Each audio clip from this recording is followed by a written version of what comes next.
The story begins with the kind of Florida dawn that feels half awake, as if the sun itself is hesitant to pry open its eyes. Tampa's skies hung low with a watercolor haze peach, lavender, pale yellow colors that would have delighted any painter. But on this particular Friday morning, it only seemed to smear the edges of a city, bracing for something it couldn't name. The first call came through at 5:47 a.m. Dispatch reported a suspicious object floating near the mangroves along the Hillsborough River. A jogger had seen something pale bobbing between roots, something shaped like a hand. By 6:12 a.m., the riverbank swarmed with police tape, deputies, and a forensic unit accustomed to Florida's darkest secrets but never desensitized to them. Detective Lila Warren, 36, sharp-minded, with a quiet voice that carried its own gravity, stepped onto the muddy bank. The humidity pressed against her like a damp shawl. She hated early calls. They always meant something had bled into a new day. The body belonged to a woman in her 20s. No ID. No obvious signs of blunt trauma. But something else stood out instantly: her face. Or rather, what had been done to it. Her skin was covered in colors, delicate swirls of deep crimson, emerald, ochre. Not splattered, not smeared, painted deliberately, with brush strokes like a mural on flesh. Her eyelids were coated in a shimmering blue, her lips outlined in metallic gold, her cheeks patterned with careful geometric lines. It wasn't the randomness of madness. It was intention, artistic intention. Lila stepped closer, squinting under the rising sun. The colors glimmered subtly where river water hadn't washed them away. A forensic tech whispered behind her, "This looks like makeup?" "No," Lila replied softly. "This is paint. Actual artist-grade paint." And just like that, the Tampa Police Department had a killer with a signature. A painter. The media would name him later. For now, he was just the unknown artist. The victim's fingerprints led nowhere. She wasn't in any system. No missing persons reports matched. She was a ghost painted in color. Lila's captain, Roger Miles, a man with the voice of someone who had swallowed sandpaper, called her into his office by noon. Sweat stains had already formed under his collar. Tampa heat didn't forgive. "We have nothing on her," he growled. "We'll find something," Lila answered, even though her stomach had begun its quiet freefall. He tapped the photo on his desk. "This is ritualistic. Or he's proud of his work. Either way, he'll do it again." Lila left the office with the photograph in her hand, the young woman's painted face frozen in an expression that was neither peaceful or tortured. Just still, too still. By evening, Tampa hummed under the buzzing neon of bars, seafood joints, and tourists swarming the Riverwalk. Lila walked the perimeter, searching for anyone who might have seen a woman matching the victim's description. She asked street artists, buskers, food stall workers. But it was a bartender at a dim, blue-lit lounge who finally spoke up.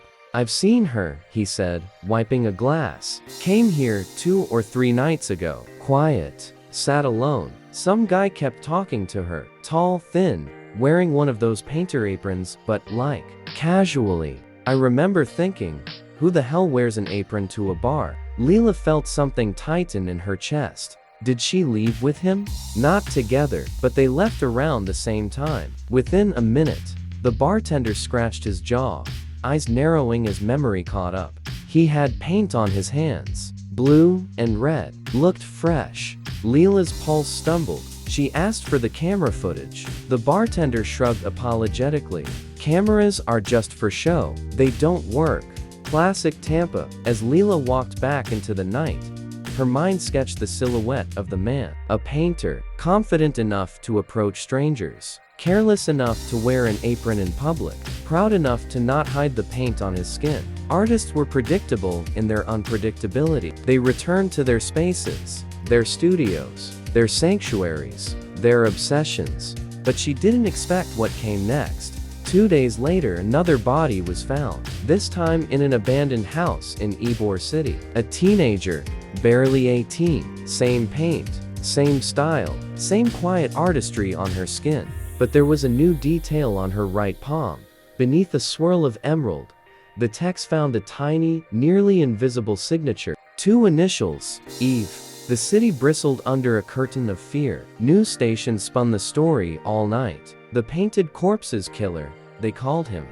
though Lila despised the name. It felt like the media was turning his crimes into an exhibit. Within hours, tips poured in: false sightings, paranoid neighbors, angry husbands. But a single call cut through the noise. A woman reporting her neighbor for painting all night long. Normally, that wouldn't trigger an alarm. Tampa was full of artists, tattooists, creative night owls. But the woman added something else. He paints portraits of young women, but they don't come here. He paints from memory. Lila and her partner drove there at midnight, the streets whispering with late-night humidity. They approached a narrow, two-story house tucked behind a bakery. A warm glow seeped from a window on the second floor. A slow, moving shadow passed across it. They knocked gently, not swat hard. Just detective firm. No answer. Knocked again. Still nothing. Just as Lila lifted her hand for a third try, the door creaked open. A man stood there, tall, weary, pale, as if sunlight offended him. His eyes were green to green, almost unnatural in the dim porch light. His apron was splattered with color, his hands stained blue and gold. "Can I help you?" he asked, voice soft like a brush on canvas. Lila glanced at his hands, then back to his eyes. "We've had reports of unusual activity here. Mind if we ask a few questions?" He smiled. Of course. His politeness felt rehearsed. They stepped inside. The house smelled of turpentine and something sweeter, almost floral. The walls were lined with canvases, each one a portrait of a woman, some smiling, some expressionless, some painted with surreal, dreamlike edits. But all of them were hyper-realistic, unsettlingly so. "Are these your works?" Lila asked. "Yes," he answered. "All mine." "Your name?" "Ybor Voss." "Eve." Lila felt a cold current travel from her spine to her fingertips. But outwardly, she kept her tone steady. "Beautiful work," she murmured, though the portraits felt like silent screams. "Thank you," Ybor replied. "Most people don't understand them." Lila's partner walked toward the largest canvas. A woman mid-laugh, her eyes alive with mischief that felt almost breathing. "Did she model for you?" he asked. "No," Ybor said. "They never do." Lila studied him carefully. His words were precise, almost tender. "Never? I remember faces," he said softly. "I only need a minute with someone." Her heart dropped. The bartender had said the same thing. The woman at his bar, leaving within a minute. Lila's next question felt like holding a match to gasoline. "Have you ever painted on unconventional surfaces?" Ylion's eyes glinted. "What do you mean?" "Skin," she said. The silence thickened. He smiled again, but this time it felt wrong. "I don't paint on the living," he answered. The living. The air in the room throbbed with unspoken meanings. Lila's partner shifted his stance subtly, hand inching toward his holster. "Detective," Ylon continued calmly, "you came here without a warrant. You can't search anything." He wasn't wrong. Lila eased back. "We're not searching, just talking. And now you've talked." He gestured toward the door. Something told her pushing it tonight would ruin everything. Lose him, make him vanish. And men like him, those with compulsions, thrived in shadows. So she left. But as she stepped onto the porch, she swore she felt his eyes painting her silhouette, committing it to memory. 2 more days passed without a new body. Lila barely slept, hovering between case files, coffee, and the worry crawling inside her ribcage like a trapped insect. She knew he was preparing something. Artists always paced before their next creation. And she was right. The third victim appeared on the rooftop of a parking garage downtown, propped like a sculpture. The paint was fresh, still moist under the morning sun. Her cheeks were done in deep ruby, her eyelids in shimmering pearl. A single streak of gold ran down her throat. He was escalating, displaying his work now. But there was something new, something that punched the breath from Lila's lungs. On the victim's left wrist, a faint smudge of green pigment had been brushed in a pattern she recognized instantly. It was the same pigment that had stained Ylion's thumb the night she visited his home. She had enough probable cause now, enough suspicion, enough intuition. They went back with a warrant. The house felt different this time, quieter, heavier, as if it had inhaled and was holding the breath. They entered cautiously, weapons drawn. "Ybor Voss," Lila called out. "Tampa PD. We have a warrant." No answer. They cleared the living room, the kitchen, the hallway. When they reached the basement door, Lila inhaled deeply. Something metallic lingered in the air, not blood, but something industrial. Paint, chemicals, solvents. They descended. The basement was a studio, but a different kind. Larger canvases, more portraits, and in the center of the room stood an easel with a half-finished painting. Lila froze. It wasn't a portrait of a random woman. It was her. Detective Lila Warren, painted with chilling accuracy. Her jaw clenched as she stepped closer. The eyes on the canvas seemed to follow her. Her hair had been brushed with deliberate softness. The shadows around her cheekbones were delicate, almost affectionate. He had been painting her since the day they first met. Behind the easel, on a shelf, were jars of pigment, dozens of them. Crimson, cobalt, gold, emerald. Her partner went to a closed door at the back of the room. "Detective," he whispered. Lila joined him. They opened the door. Inside was a walk-in freezer. Her stomach twisted before she even saw what was inside. It was too cold, too clean, too clinical. There were no bodies. He was too intelligent for that, but there were brushes. So many brushes, each one washed meticulously, labeled with dates. And beside them, cloth fragments, clothes worn by the victims. He kept pieces like a curator. Her partner radioed for backup. Lila walked slowly around the freezer, her pulse pounding loud enough to start its own thunderstorm. Behind the hanging brushes, taped to the wall, was a small note written in careful cursive. "You should have stayed longer that night. I would have painted you perfectly." The air left her lungs. He had left this message for her, which meant he knew this moment was coming, which meant he was long gone. The next 72 hours turned Tampa inside out. Patrol cars everywhere, flyers plastered on walls, news stations screaming updates every hour. The city moved with a paranoia that tasted metallic. But Elian Voss had vanished. Not a trace, not a sighting, not a credit card use. He had evaporated like a color washed clean by rain. Weeks passed, and the fear settled into Tampa's bones like dampness in old wood. Lila stayed on the case, obsessively. She felt like she was chasing a phantom dipped in paint. She studied every portrait he had ever painted, every brushstroke, every tiny detail that might whisper something about him. And then one night, while going through photographs of his canvases, she noticed something she had never seen before. In each portrait, in the background hidden behind swirls, shadows, or color gradients, was the faint outline of a location. A window, a doorway, a pier, a street lamp. He had been mapping something, plotting coordinates, documenting his hunting grounds. She pinned them on a map. The points curved in an arc along the water, forming something like the shape of a crescent.